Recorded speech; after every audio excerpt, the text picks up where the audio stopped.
Good morning students. In our last class of solubility, we have discussed about what is solution, types of solution and different ways in which concentration of solution can be expressed. I hope you have done the numericals related to these topics. Today, we are going to study about solubility of a solution. किसी solution की solubility term क्या है उसको आज हम लोग समझेंगे for different types of solution. As for example, solubility of a solid in a liquid and solubility of a gas in liquid. दो तरह के solutions के बारे में, solubility के बारे में हम लोग आज study करेंगे. Okay? What is solubility? सबसे पहले इस term को समझते हैं. तो actually solubility is the maximum amount of solute that can be dissolved in a particular amount of solvent at a particular temperature. It means कि किसी certain solvent में हम एक पर्टिकुलर टेम्परेचर पर कितने अमाउंट ऑफ सॉल्यूट को उसमें dissolve कर सकते हैं, मैक्सिमम डिसॉल्व कर सकते हैं ताकि वो सैचुरेटेड सॉल्यूशन बन जाए. उसको हम लोग उस सब्सटेंस की सॉल्युबिलिटी कहते हैं. ओके, सॉल्युबिलिटी जो है वो कई फैक्टर्स पर डिपेंड करती है, जैसे nature of solute and solvent, उनके बीच कैसा इंटरेक्शन है. इंटरेक्शन अच्छा होगा तो ऑफकोर्स सॉल्युबिलिटी ज्यादा होगी. टेम्परेचर पर डिपेंड करता है, प्रेशर पर डिपेंड करता है, कई फैक्टर्स पर सॉल्युबिलिटी किसी सब्सटेंस की डिपेंड करती है. तो इन फैक्टर्स को हम लोग वन बाय वन डिस्कस करेंगे for two types of solution. One in which solute is solid and solvent is liquid, and another in which solute is gas and solvent is liquid. Okay, first of all we will going to start solubility of a solid in a liquid. Okay, सबसे पहले हम लोग देखते हैं कि solubility of a solid in liquid, कि किसी solid की solubility किसी liquid में क्या है. तो in terms of solid, अगर हमारा solute मतलब solid हो, उस समय हम लोग solubility को define कर सकते हैं maximum amount of solute in grams dissolved in 100 gram of solvent to prepare a saturated solution at a particular temperature. Okay, it means कि solute अगर solid है तो हम amount उसका grams में निकालते हैं कि कितना ग्राम कोई solute है, solid है जो 100 ग्राम of solvent में dissolve कर सकता है एक particular temperature पर. तो उसके सैचुरेटेड सॉल्यूशन को प्रिपेयर करने के लिए उसको हम लोग उस पर्टिकुलर सॉल्यूट की हम लोग सॉल्युबिलिटी कहते हैं. ओके, जैसे एक पर्टिकुलर टेम्परेचर पर हमने सॉल्ट का एडिशन करना स्टार्ट किया, NaCl ऐड करना स्टार्ट किया एक 100 ग्राम ऑफ वाटर में, तो कितना मैक्सिमम डिसॉल्व किया हम लोग उसको उसकी सॉल्युबिलिटी कहेंगे. ओके, सॉल्युबिलिटी किसी सॉल्यूट की, सॉलिड की डिपेंड्स करती है थ्री फैक्टर्स पर, that is nature of solute and solvent, temperature and pressure.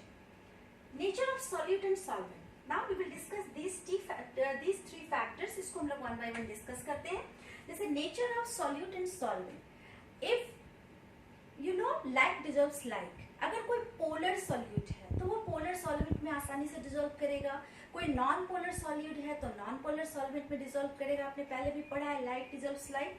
तो ऐसा सॉल्यूट यानी ऐसा सॉलिड और लिक्विड जिसके बीच इंटरेक्शन ज्यादा होगा उसकी सॉल्युबिलिटी ज्यादा होगी. ओके, जैसे अगर हम वाटर में सॉल्ट को डिसॉल्व करते हैं तो उसकी सॉल्युबिलिटी ज्यादा होगी एज कम्पेयर टू किसी दूसरे नॉन पोलर सॉल्वेंट. ओके, तो first of the principle is like dissolves like. Solute और सॉल्वेंट के बीच इंटरेक्शन जितना ज्यादा होता है उसकी सॉल्युबिलिटी उतनी अधिक होगी.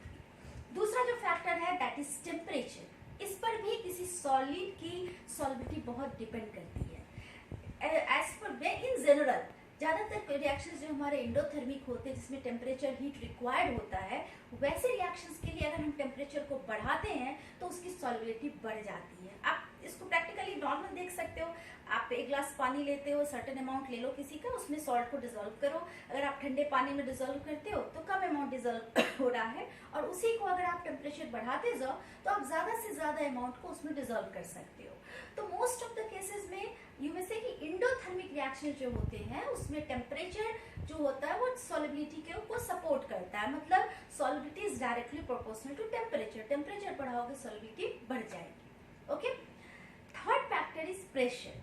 तो प्रेशर का कोई डायरेक्ट इफेक्ट हमारे सॉल्यूट पर नहीं आता है. इट मीन्स कि अगर हमारा सॉल्यूट सॉलिड है तो प्रेशर का कोई खास कोई बहुत इफेक्टिव उस पर इफेक्ट नहीं आता है, बिकॉज आप जानते हो कि सॉलिड जो होते हैं वो नॉन कंप्रेसिबल है। सो प्रेशर का ऐसे सॉल्यूशंस की सॉलिबिलिटी पर कोई इफेक्ट नहीं होता है, कोई अप्रिसिएबल इफेक्ट नहीं होता है। तो ये इफेक्ट हमने पढ़ा जिसमें सॉल्यूट हमारा सॉलिड था और लिक्विड हमारा और सॉल्वेंट हमारा लिक्विड था। अब हम लोग नेक्स्ट टाइप के सॉल्यूशन की सॉलिबिलिटी डिस्कस करेंगे, जिसमें हमारा सॉल्यूट जो है वो गैस है और सॉल्वेंट जो है वो लिक्विड है। Okay okay, now we will discuss about solubility of a gas in a liquid. It means कि solute is gas and the solvent is liquid. अब हम लोग गैस की solubility को देखते हैं किसी particular liquid में। तो इसको गैस के टर्म में हम लोग solubility को डिफाइन कर सकते हैं maximum volume of a gas in CC, centimetre cube में, मिलीमीटर के टर्म में लेंगे, dissolve in 1 cc of a liquid to make a saturated solution at a particular temperature and pressure of 1 atm. It means कि 1 atm pressure पर किसी particular temperature पर अगर हम 1 सेंटीमीटर क्यूब कोई पर्टिकुलर लिक्विड लेते हैं और उसमें किसी गैस का जो maximum amount in terms of CC, जो मैक्सिमम वॉल्यूम उसमें डिसॉल्व करेगा, that is called the solubility of that particular gas. हम लोग उसी को उस गैस की सॉलिबिलिटी कहेंगे। तो सॉलिबिलिटी को हम वहाँ सीसी के टर्म में बताते हैं कि इतने सीसी में पर सीसी इतनी सॉलिबिलिटी है। ओके, और गैस की जो सॉलिबिलिटी है किसी पर्टिकुलर लिक्विड में वो डिपेंड्स करती है कई फैक्टर्स पर, as for example nature of solute, nature of solvent, temperature and pressure. Okay, हम लोग इन सारे टर्म्स को, सारे फैक्टर्स को वन बाय वन पहले डिस्कस करते हैं। फर्स्ट ऑफ ऑल हम लोग देखते हैं कि सॉल्यूट या सॉल्वेंट के नेचर का सॉलिबिलिटी पे क्या इफेक्ट आता है। तो इसको समझते हैं कि जिस गैस की सॉलिबिलिटी, जो गैस जितनी आसानी से लिक्विफाइबल होगा, जो इजीली लिक्विफाइबल गैसेस होते हैं, आपने पढ़ा 11th में कोई स्टेट्स ऑफ मैटर में कि जिन गैसेस का इंटरमॉलिक्यूलर फोर्स ऑफ अट्रैक्शन ज्यादा होता है वो आसानी से लिक्विफाइड होते हैं। तो ऐसे गैस जो इजीली लिक्विफाइबल है उसकी सॉलिबिलिटी ज्यादा होती है। ओके, तो आप फर्स्ट पॉइंट रिमेंबर कर सकते हो, the easily liquefiable gases have higher solubility, किसी पर्टिकुलर लिक्विड में उसकी सॉलिबिलिटी ज्यादा होती है। और दूसरा फैक्टर जिस पर डिपेंड करता है वो है कि जो गैस या लिक्विड आपने लिया है उसके बीच क्या इंटरेक्शन है, उनके बीच क्या कोई केमिकल रिएक्टिविटी है, उस पर भी सॉलिबिलिटी डिपेंड करती है। जैसे आप HCl लेते हो, अमोनिया लेते हो, तो वाटर में इसकी सॉलिबिलिटी ज्यादा है क्योंकि वो उसमें आसानी से केमिकली रिएक्ट कर सकता है। तो नेचर ऑफ सॉल्यूट और सॉल्वेंट पर, यानी गैस और लिक्विड के नेचर पर हमारी सॉलिबिलिटी डिपेंड करती है। ओके, तो 2 पॉइंट्स हमने इस फैक्टर में समझा कि जो इजीली लिक्विफाइबल गैसेस होंगे वो आसानी से डिसॉल्व करेंगे, उसकी सॉलिबिलिटी ज्यादा होगी। और दूसरा कि जो सॉल्यूट और सॉल्वेंट है, गैस और लिक्विड है, उनके बीच केमिकल रिएक्टिविटी ज्यादा होगी तो वो आसानी से सॉल्युबल होगा। Okay, now the second factor that is temperature. तो टेम्परेचर का क्या इफेक्ट है, इसको भी आपने स्टेट्स ऑफ मैटर से पढ़ा है कि गैस की जो काइनेटिक एनर्जी होती है वो टेम्परेचर के डायरेक्टली प्रोपोर्शनल है। इट मीन्स कि टेम्परेचर बढ़ाने से गैस का मूवमेंट फास्टर होगा, तो जो गैस डिसॉल्व है वो भी एस्केप आउट कर जाएगी। So you may summarise, you may conclude that the solubility of a gas decreases with increase in temperature. अगर आप टेम्परेचर किसी लिक्विड का बढ़ाते हो तो उसमें जो डिसॉल्व्ड गैस है वो भी उसमें से escape out हो जाएगी, यानी इसकी solubility घट जाएगी। तो हमने इसमें देखा कि गैस की जो सॉलिबिलिटी है वो टेम्परेचर पर डिपेंड कर रही है कि टेम्परेचर बढ़ाओ सॉलिबिलिटी गैस की घट जाएगी। Third one factor that is effect of pressure. अभी सॉलिड की जब सॉलिबिलिटी बताई तो आपको बताया कि इसकी कोई सिग्निफिकेंट इफेक्ट नहीं पड़ता है सॉलिड पर क्योंकि वो नॉन कंप्रेसिबल है। फिर आप जानते हो gases are highly compressible, so pressure का इफेक्ट सबसे ज्यादा पड़ता है गैस की सॉलिबिलिटी पर।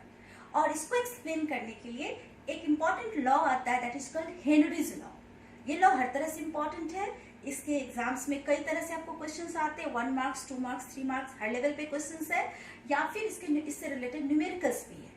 और हेनरीज लॉ जो है हमारे डेली लाइफ में भी कई सारे एग्जांपल्स मिलते हैं जहाँ पर इस लॉ को हम एप्लीकेशंस देखते हैं, यूज देखते हैं। तो नेक्स्ट टॉपिक हम लोग एक्सप्लेन करने जा रहे हैं कि what is the effect of pressure, जिसको हम एक्सप्लेन करेंगे with the help of Henry's law.